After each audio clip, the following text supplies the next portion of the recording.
نهێنی شکستی سوپای تورکیا لە ئۆپراسیۆنەکانی هەرێم ئاشکراکرا.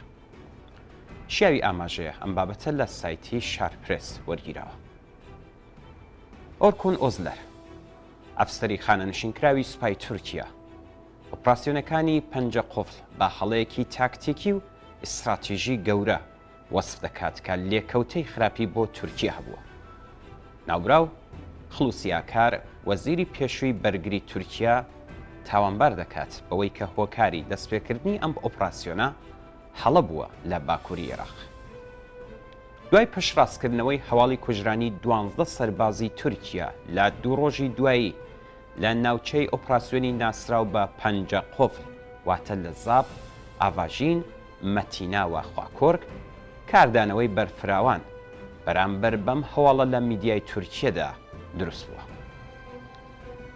ئۆزلەر لە چاوپێکەوتنێکی بەرنامەیەکی هەواڵی تەلەڤیزیۆنی KRT وتی وەک کەسێکی سەربازی کە سەفەری ناوچەی باکووری کوردستانی عێراقم کردووە و ئەم ناوچەیە بە باشی دەناسم، دەبێت ئەوە بڵم کە ئەم ئۆپراسیۆنە هەم لە ڕووی استراتیژی و هەم لە ڕووی تاکتیکیەوە هەڵە بووە. هەروەوتی زۆر لە خۆم تووڕم چونکە ساڵێکە ئەم قسانە لە خۆمدا دەهێڵمەوە و نایڵێم بۆ ئەوەی نەڵێن ئامانجی من شکاندنی مۆڕاڵی هێزە چەکدارەکانی تورکیەیە. بۆیە من خۆم بە بەرپرسیار دەزانم بەرامبەر بە خوێنی ئەوانەی کە گیانیان لەدەستاوە چونکە بێدەنگ بووم، هەروەها هەست بە بەرپرسیارەتی دەکەم لە ڕووی ویژدانەوە. ئۆزلەر بە ئاماژەدان بە بەرپرسیارەتی خولوسیاکار، نێونەری پارتی داد و گەشەپێدان واتە ئاکاپە و سەرۆکی کۆمیسیۆنی بەرگری نیشتمانی لە پەرلەمانی تورکیا و وەزیری بەرگری پێشووی تورکیا وتی خولوسیاکار ئەو هێزانەی هێنایە ئەو ناوچەیە و ئێستا ئێمە باجی ئەم بڕیارە هەڵەیە دەدەین.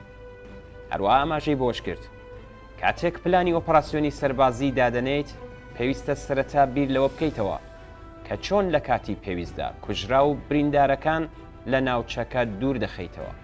بەم شێوەیە دەست دەکەیت بە پلاندانان بۆ ئۆپراسیۆنە سەربازیەکان.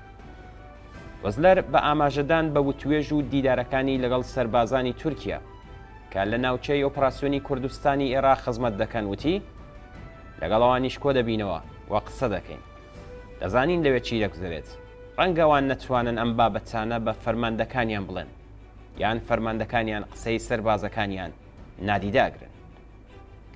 با بزانین لێرەدا مەبەستمان لە بەکوشتندان لەم ناوچەیە چییە؟ ئەفسەری خانەنشینکراوی سوپای تورکیا بە دووپاتکردنەوەی ئەوەی کە ئۆپراسیۆنی ناوچەکە هەڵە بووە وتی لە هەر شوێنێک ئەوان واتە سەرۆکی هێزە چەکدارەکان بیانەوێت دەتوانم ئەمەیان بۆ ڕوون بکەمەوە نابێت زیانی گیانی زیاتر بدەین. ئۆزلەر ئاماژەی بۆدا کە ساڵانێکە خەڵک لە ناوچەکەدا دەکوژرێن، دوێنێ کەسی خۆمان بەکوشدا، ئەمڕۆ خەڵکی خۆمان بەکوش دەدەین، سبەینێش بە کوشتیان دەدەین. بەڵام دەبێت لە خۆمان بپرسین بۆچی ئەوەندە کەسی خۆمان بەکوش دەدەین؟ ئەمە گرینگە. ئایا دەمانەوێت سنوورەکانمان بپارێزین؟ بەڵام من دەتوانم ئەم سنوورە بپارێزم بە نیوەی ئەو هێزەی کە لە ناوچەکە جێگیر کراون. وتیشی جب و جۆڵی هێزەکانی پەکەکە لە ناوچەکانی زاب، مەتینا، ئاڤاژین و گارە دەتواندرێت بە هێزەکانی هەواڵگری و هێزە پەیوەندیدارەکانی تر کۆنتترۆل بکرێت و پێویست بە بوونی بەردەوامی هێزی سەربازی لە ناوچەکە ناکات. خەڵکی کوردستانی عێراق ئێمان خۆش ناوێت. ئۆزلەر لە درێژەی قسەکانیدا باسی لەوە کرد کە خەڵکی ناوچەکە واتە کوردستانی عێراق حەزیان بە هێزەکانی ئێمە نییە. وتی ئێمە ناتوانین تایبەتمەندیەکانی ئەم ناوچەیە وەک ناو خۆی تورکیە بزانین لەبەرەوەی هێزەکانی بارزانی و خەڵکی ناوخۆی ئەم ناوچەیە لە ڕاستیدا دۆستی ئێمە نین. ئۆزلەر وتی بەرپرسانی وەزارەتی بەرگری بانگەشەی ئەوە دەکەن کە هێزەکانمان دوورن لە ناوچەکانی نیشتەجێبوونەوە. بەرپرسان خۆیان دەزانن کە چوونەتە لێواری ناوچەکانی نیشتەجێبوون و خۆیان دەزانن ئۆپراسیۆنەکان لە چه بار و دۆخێکدا ئەنجام دراون. هەر لەبەر ئەم هۆکارە جارێکی دیکە جەخت لەوە دەکەمەوە کە ئەم ئۆپراسیۆنە چەندە لە ڕووی تاکتیکی و استراتیژیەوە هەڵە بووە.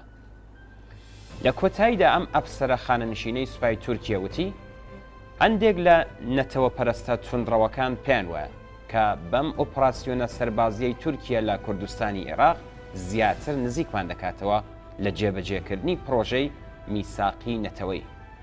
بەڵام من پێم وایە ئەوە لە کاتێکدا ڕاست دەبوو کە خەڵکی ئەو هەرێمە و حکوومەتی بارزانی بۆ خۆیان بهاتنایە و بیانویستایە ئێمە واتە حکوومەتی تورکیا ئەوانیش بە هەمان شێوە بەڕێوەبەرین.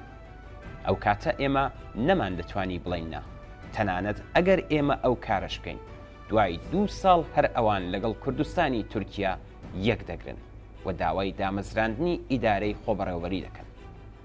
لە تەواوی ئەو ناوچە جوغرافیادا ئێمە ئەگەر ڕێگە بدەین ئەم ناوچانە یەک بگرن هەڵەیەکی گەورە دەکەین.